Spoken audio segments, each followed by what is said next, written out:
5, 4, 3, 2, 1, 0, ignition, liftoff. Hi, everybody. I'm Brian Clapp, Director of Content for WorkinSports.com, and this is the Workin' Sports Podcast. The last few weeks, we've had some incredible guests on the show. If you haven't listened yet, I really suggest you go back and give the episodes with Lauren Sisler, who's the SEC Network reporter, and Gloria Nevarez, West Coast Conference Commissioner, a listen. Great information and inspiring stories. Coming up this week, Zachary Gallia, Pittsburgh Steelers social media manager. Zach and I have a very cool conversation on what goes into his day-to-day experience with the Steelers. I mean, pretty cool if you want to work in the NFL to hear straight from Zachary. For those of you new to the show, welcome. I love new listeners. On Mondays today, I publish an episode going deep on a fan question regarding their sports career. If you want to submit a question, you can hit me up on LinkedIn, message me on our private Facebook group, which you can join by searching for the Workin' Sports Podcast on Facebook and answering just a few quick questions. Or you can email me, bclapp@workinsports.com. Plenty of options to communicate with me. And if you have your question read on the show, I'm going to give you a free month to our site, which is way worth it. On Wednesdays, we conduct expert interviews. I conduct expert interviews. And the cool thing about those, especially if you are a new listener, is that every one that I've done are just as relevant today as they were the day I published them. I don't ask questions that are in the moment or directly connected to that day's sports news.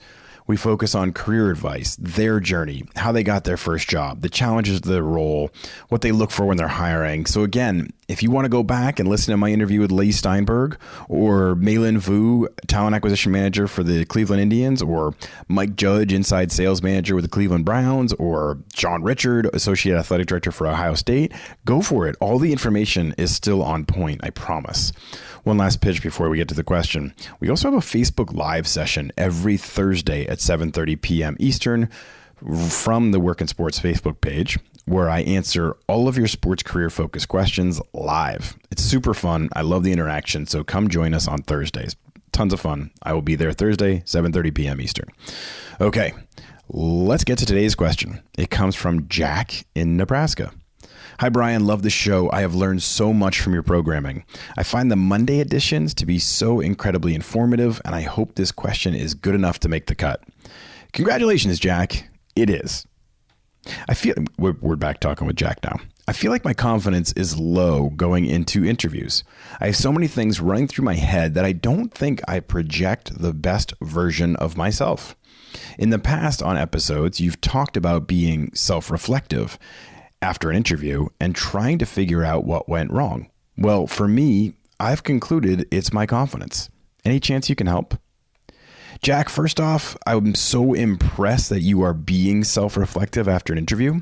This is so important, and every interview, in my view, should be a learning experience, but only if you put the work in.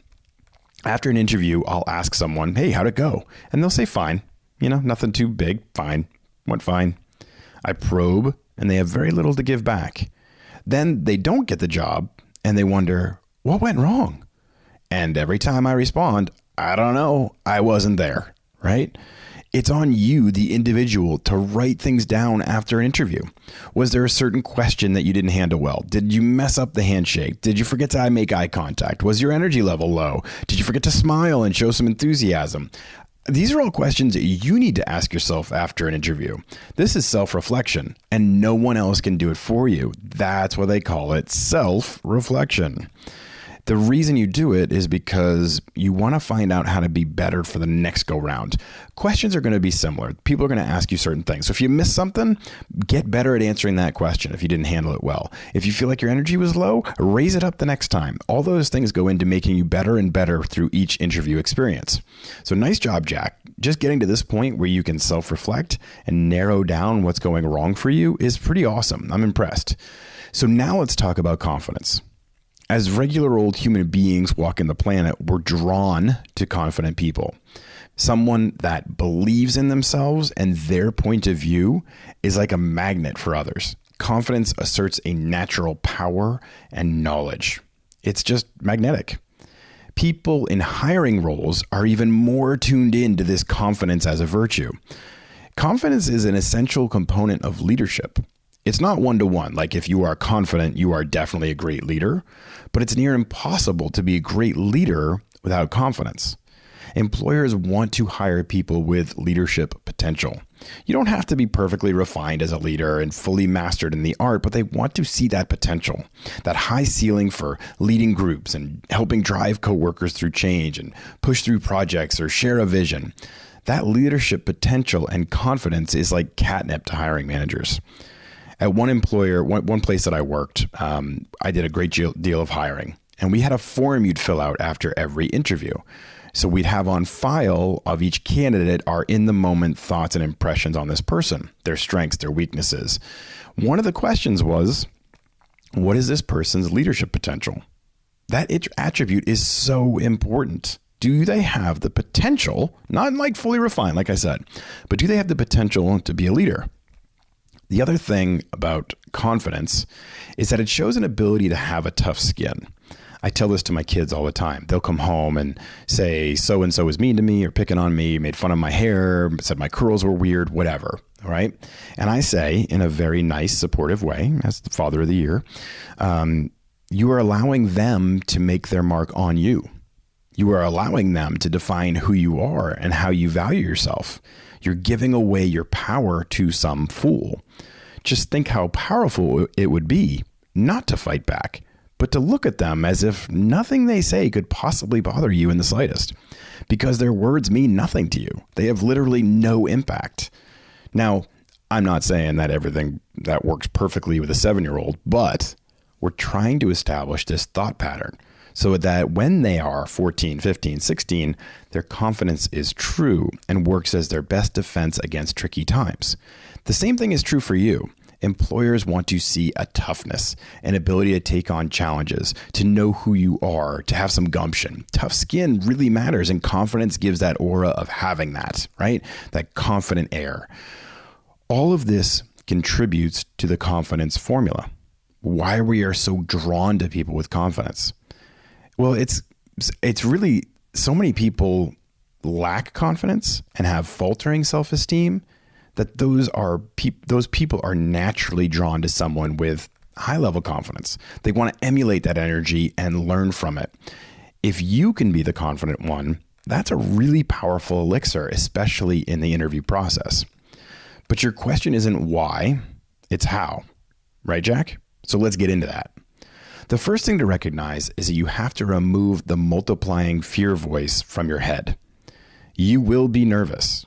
You will be scared. You will be afraid to say the wrong thing or forget something important, but you can't let that multiply. Here's what I mean. I'm a pretty confident dude, and yet I get nervous before every college speech, before every interview for the podcast, before everything I do. I'm literally speaking at Arizona State in about a half an hour, and I'm nervous about it right now. I mean, it's running through my head. That's all okay, as long as you don't let it multiply and paralyze. You can't be in your head thinking, they're going to hate my outfit, and then I'm going to forget what to say, and then they're going to laugh at me, and then they're going to go back, they're going to kick me out on the curb and post on Facebook that they just had the worst interview ever and share a picture of my face, and then I'll never get a job, and I'll live at home the rest of my life. You just took an incredible opportunity to find a job and land a job into, I'm going to be stuck under my mom's roof forever. Stop that. This is called fortune telling, and you have to avoid it. Nerves are natural, but don't start constructing a story about your failure or else you will believe it to be true. I had someone tell me once, you become the things you obsess over the most. Now, they were giving me a different type of life advice, but it goes to the point of obsessive negative self-talk. If you become convinced of failure is your only truth, it's going to become your reality. So start by knocking that off. Right? Don't convince yourself of this failure pattern. Start to look at it like the things that can go right. Number 2, let's lump a few tactics together. Make eye contact. This is so powerful. When someone looks down, it shows weakness, like Rocky against Clubber Lang in Rocky 3. Yes, that is a reference maybe only I remember, but you should. So go back and watch Rocky 3 because it's awesome. Look right into their eyes and smile. That's simple. Smile, show some confidence. You want to look like you were enjoying the process, even if you have pits under your arms like the size of Greenland. Handshake. Girls, guys, doesn't matter. This tactile moment of contact is important, unless you're on a video call. Couple it with the eye contact and go for gold. Now, don't squeeze too hard. This isn't arm wrestling. This is just a chance to show some fearlessness, like some confidence, like making the handshake, eye contact, boom. That's the power combination. Now, if any of these things go wrong, put them behind you and look forward. Don't let them multiply. Do you see that theme? Don't let these things multiply or snowball. You have another 30 minutes to prove yourself. So if you messed up the handshake, who cares? Move on, right? I've never heard someone say, they have the skills we want. Their experience is on point, but that handshake, oh my goodness, we can't hire that person. That doesn't happen. You want to set the right impression, right? You want to start out confident. It is important, but it's not a death knell if it goes wrong. So you have to let things slide off your back a bit and refocus. Okay, number 3, try not to ramble. And if you find yourself rambling, stop, acknowledge it, maybe even laugh a little, and then wrap it up. Here's the ultimate confident player's move. Acknowledge when you've messed up. Smile, laugh a little bit, reel it back in. Right? We all have this tendency to ramble a bit during an interview. It's nerves. It's totally normal. Try not to, but that's easier said than done. Heck, listen to some of my questions during the podcast. I'll start down a road asking a question, and then the next thing you know, I've been talking for 45 seconds, going round and round in circles. I mean, it's terrible. I listen back to my own moments in self-reflection. I listen back to the podcast, and sometimes I cringe like, oh my God, get to the point already, right? Like I'm begging myself to stop talking. I've been doing this 20 years and I still have that moment all the time. You try not to, but it happens. If it does, rather than panic and have the sweat start building up, smile, acknowledge it. Sorry, I'm rambling a little bit here. There are just so many things running through my head. And then finish one more sentence and done. Land the plane. This is a big player move. You recognized, smiled, even laughed a little bit. Shows a little bit of self-deprecation. Like, you know what? I'm rambling a little bit. Sorry about that. And then you landed the plane. Okay. Number 4, frame your mind with some positive affirmations. Before every interview, remind yourself of something. They looked through hundreds of resumes and picked yours out of the stack. You are worthy of being here. Trust me, employers aren't looking for ways to hate the person they are interviewing. They want to love you. They want you to nail it. They want you to be the answer to their problems and get to work.